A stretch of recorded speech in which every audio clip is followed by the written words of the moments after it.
देखिए, मुझे लग रहा है कि एक तरह से सुनियोजित तरीके से हुआ, क्योंकि ट्रॉली में पत्थर लाना और एक साथ 1000 आदमी एकदम धावा बोलना, ये सुनियोजित तरीके से हुआ है। देश का माहौल ख़राब करने की कोशिश की जा रही है।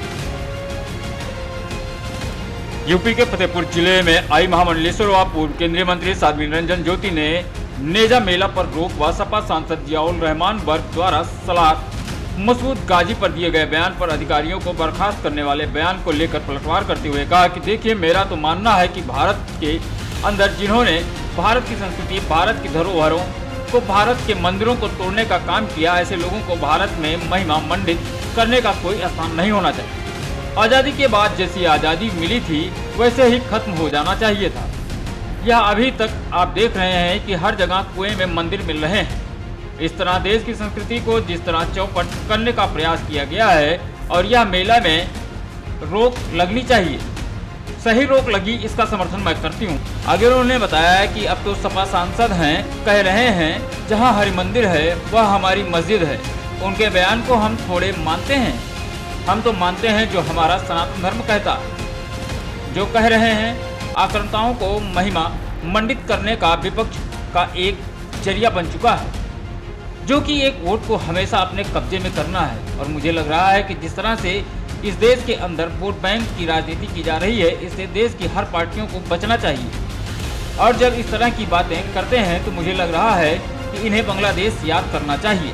आगे उन्होंने औरंगजेब को लेकर नागपुर में हुई हिंसा पर टिप्पणी करते हुए पूर्व मंत्री केंद्रीय मंत्री साध्वी निरंजन ज्योति ने कहा कि देखिए, मुझे लग रहा है कि यह एक तरह से संयोजित तरीके से हुआ है, क्योंकि ट्रॉली में पत्थर लाना और एक साथ 1000 आदमी एकदम धावा बोलना, यह संयोजित तरीके से हुआ है और देश का माहौल खराब करने की कोशिश की जा रही है। इसको भारतीय जनता पार्टी की सरकार जहां भी है या देश के अंदर कहीं भी इस तरह की हरकत होती है, उसको हम कामयाब नहीं होने देंगे। देखिए, मुझे लग रहा है कि एक तरह से सुनियोजित तरीके से हुआ, क्योंकि ट्रॉली में पत्थर लाना और एक साथ 1000 आदमी एकदम धावा बोलना, ये सुनियोजित तरीके से हुआ है। देश का माहौल ख़राब करने की कोशिश की जा रही है। इसको भारतीय जनता पार्टी की सरकार जहाँ भी है या देश के अंदर कहीं भी इस तरह की हरकतें होंगी, उसको हम ना कामयाब नहीं होने देंगे, नाकाम।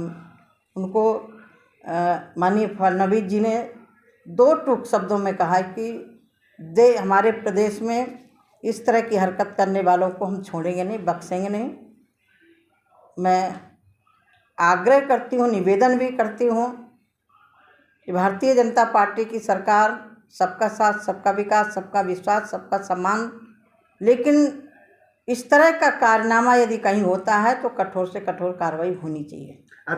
उनको माननीय महाराष्ट्र मुख्यमंत्री जी ने 2 टूक शब्दों में कहा है कि हमारे प्रदेश में इस तरह की हरकत करने वालों को हम नहीं छोड़ेंगे और ना ही बख्शे जाएंगे। मैं आग्रह करती हूँ, निवेदन करती हूँ कि भारतीय जनता पार्टी की सरकार सबका साथ, सबका विकास, विश्वास, सबका सम्मान, लेकिन इस तरह का कारनामा यदि कहीं होता है तो कठोर से कठोर कार्रवाई होनी चाहिए। फतेहपुर से जनमत न्यूज़ के लिए भीम शंकर की रिपोर्ट।